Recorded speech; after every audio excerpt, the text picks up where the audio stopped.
Yeah, so when we moved in, the yard was just a big football field. It was just totally turf grass. I think we moved in November 2005, and then we kind of researched how to put a prairie in. So the way we did that, unfortunately, like the worst part of installing a prairie is you have to kill off the turf grass.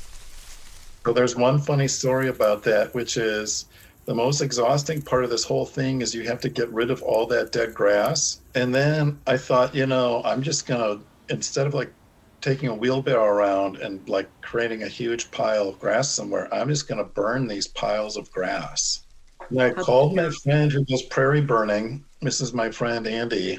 And I said, Andy, like, can I light these on fire or do I have to worry about it spreading? And he told me that it wouldn't carry through just that little bit of what's referred to as duff that's left over. And everyone was in the backyard sitting in lawn chairs and drinking glasses of wine.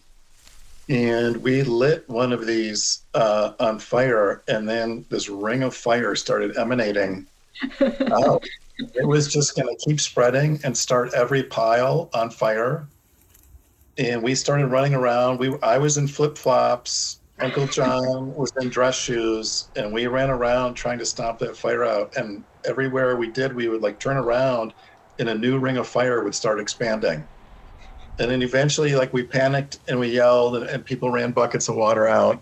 But it was really a big, embarrassing mess.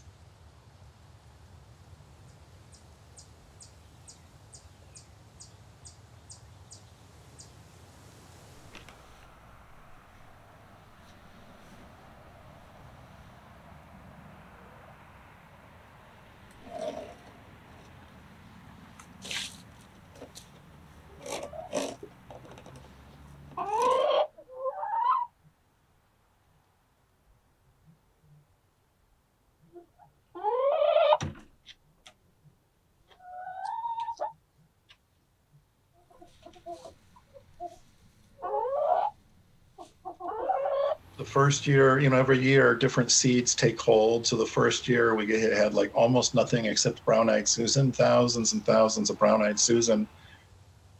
And there must be some sort of interaction between that plant and the butterflies, because the other thing that happened the first year is thousands and thousands of butterflies hatch. I think they're painted ladies. It was a native butterfly. And anyway, that was the only time that happened, but it was pretty neat because it was the first year our prairie bloomed and there were thousands of butterflies.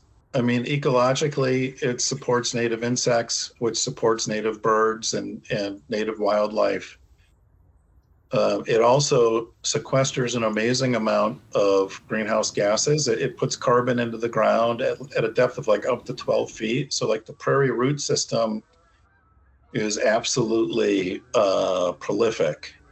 So not only do we need to preserve it, but after you do it, you wonder why we just don't work harder at any sort of available green space propagating prairie.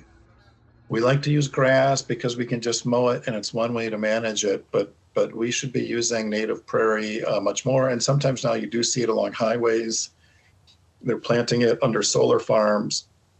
But it would be great if it was just more standard practice to grow it absolutely everywhere you can grow it.